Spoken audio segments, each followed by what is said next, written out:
I just can't believe that there was a monorail. I mean, Maintenance people can't get through because of all the crowd for the parade. And how do you feel about getting out and walking along the track and picking it up? can you imagine? I mean, how high above the ground was the monorail, Caroline? At that section, we were down near the river stage, so it was about 40, 50 feet off the ground. So they asked you to hop out of the monorail, toddle along the track to pick up the fallen flag. That's right. You, of course, did, because let's face it was Expo, okay? The show had to go on. So we are broadcasting from South Bank this afternoon. This is the 30th anniversary of Expo 88, and a man who knows a lot about this began his Expo experience as just a kid at TAFE, and he's now one of the masterminds behind one of the best Expo 88 heritage collections that we've come to see these days. Jason Ford, g'day. Good afternoon, Catherine. How are you? Great. Now, listen, you've been setting up a museum to tribute Expo 88, and it opens today. Is that right? It did open today. I was very busy setting it up yesterday. So it's open. It opened as of 9 o'clock this morning. We've already had visitors arriving. I've actually heard from the volunteers at the museum that a lady came all the way from Victoria just for the exhibit. Because people came from all over the world to participate in Expo 88, and your exhibition is not in Brisbane, it's in Kingaroy. What can we see when we come down, Jason? There's a whole section dedicated just to the 30th anniversary.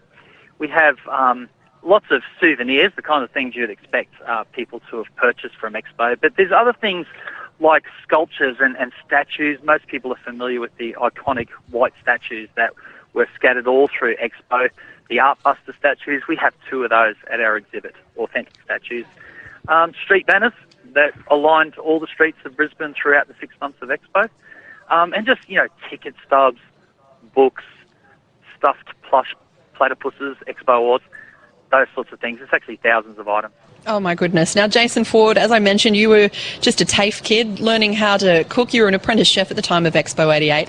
Your mind was open to the world of food. We had such wonderful food at Expo 88. Just quickly before I let you go, mate, what's the lasting memory that you have of Expo 88?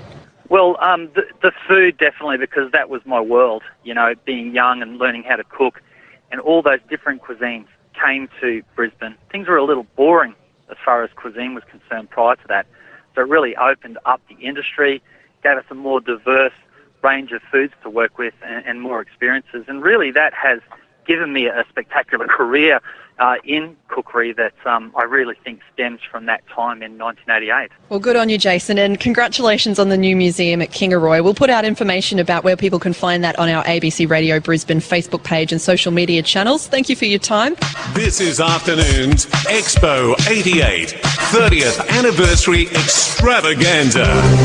One of them is a young buck by the name of Heath Williamson. G'day, Heath. G'day, Catherine. Lovely to see you again. Good to see you. Now, you're a bit of a lighting superstar yourself, but just take me back to Expo 88. You were how old?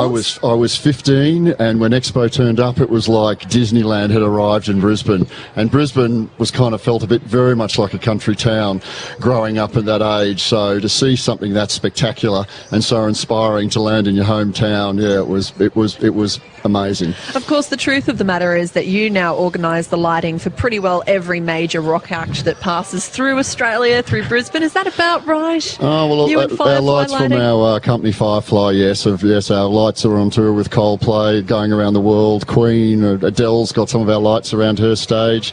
Yes, no, it's a lot of fun. So do you think as a 15-year-old boy, you were dazzled enough by the lights at Expo 88 to start to dream big? Do you think you would have had such a big dream if it weren't for Expo 88? It pushed me across the line. It was that inspiring. I've been pulling Christmas lights apart since I was in primary school. I used to stick fairy lights through the trees at home, and my conservative naval ship's captain father would go, "Why would anyone stick fairy lights in a tree when it's not Christmas?" And then Expo came along with trees all filled with fairy lights. Justified! And I went,